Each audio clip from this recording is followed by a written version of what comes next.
امام جعفر صادق علیہ السلام ارشاد فرماتے ہیں کہ انسان اعوذ باللہ من الشیطان الرجیم بسم اللہ الرحمن الرحیم قال امام صادق علیہ السلام الجہل فی ثلاث فی تبدل الاخوان والمنابذۃ بغیر بیان والتجسس اما لا یعنی۔ امام جعفر صادق علیہ السلام ارشاد فرماتے ہیں کہ انسان کی جہالت تین باتوں سے آشکار ہوتی ہے۔ اگر آپ کو دیکھنا ہے کہ معاشرے کے حساب سے کون جاہل ہے تو اس کی پہچان تین طریقے سے ہوگی۔ پہلی چیز مولا فرماتے ہیں کہ اپنا بھائی تبدیل کر دینا۔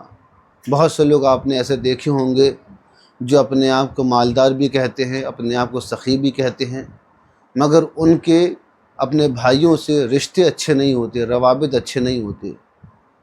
پتہ چلا ایک بھائی مالدار ہے، دوسرا غریب ہے، تو جو مالدار بھائی ہے وہ اپنے غریب بھائی کی کوئی مدد نہیں کرتا، کوئی امداد نہیں کرتا، کوئی احوال پرسی نہیں کرتا، اور غیروں کو اپنا بھائی بناتا پھرتا ہے کہ یہ میرا بھائی ہے، یہ میرا بھائی ہے، یہ میرا رشتہ دار ہے، ان کی مدد کرتا، نصرت کرتا، اور اپنے آپ کو ایسا انسان ایک دیندار انسان سمجھتا ہے، ایسا انسان اپنے آپ کو سخی ترین انسان سمجھتا ہے، مگر امام نے فرمایا ایسا انسان جو ہے صرف جاہل ہے، اس لیے کہ ہم نے اس کو بھائی کی دولت اور نعمت دی ہے، اس سے وہ استفادہ نہیں کر پا رہا ہے۔ تو اپنے بھائی کو چھوڑ کر کسی اور کو اپنا بھائی بنا لینا اور اپنے بھائی کو نظر انداز کر دینا، یہ انسان کی جہالت ہوتی ہے۔ دوسری چیز، انسان بغیر سبب کسی سے کنارہ کشی کرے۔ مثلا ایک انسان کی کسی سے بات ہی نہیں ہے، اب وہ نکلتا ہے محلے میں، بستی میں، نہ کسی سے بات کرتا ہے، نہ گفتگو کرتا ہے، نہ کوئی مطلب رکھتا ہے، نہ کسی کے مہمان نوازی میں جاتا ہے، نہ اپنے یہاں کسی کو مہمان بلاتا ہے، کنارہ کشی کر رہا ہے۔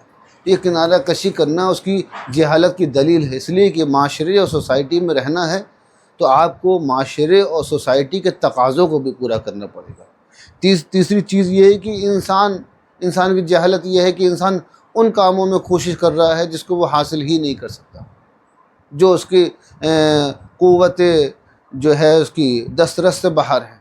تو انسان کو یہ جہالت ہی تو ہے کہ انسان جس کو حاصل نہیں کر سکتا اور حاصل ہونے والی شے ہی نہیں ہے اس کے بارے میں کوشش کر رہا ہے۔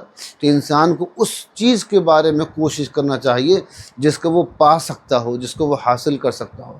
تو انسان کی جہالت تین طریقے سے، ایک تو یہ اپنے بھائی کو چھوڑ کر غیروں کو اپنا بھائی بنا لینا، بغیر سبب معاشرے اور سوسائٹی سے کٹ کے رہنا۔ تیسری یہ کہ ان کاموں میں وہ کوشش کر رہا ہے جس کو وہ حاصل ہی نہیں کر سکتا۔ تو ایسے انسان کو امام جعفر صادق علیہ السلام نے ایک جاہل انسان کہا ہے۔ السلام علیکم ورحمۃ اللہ۔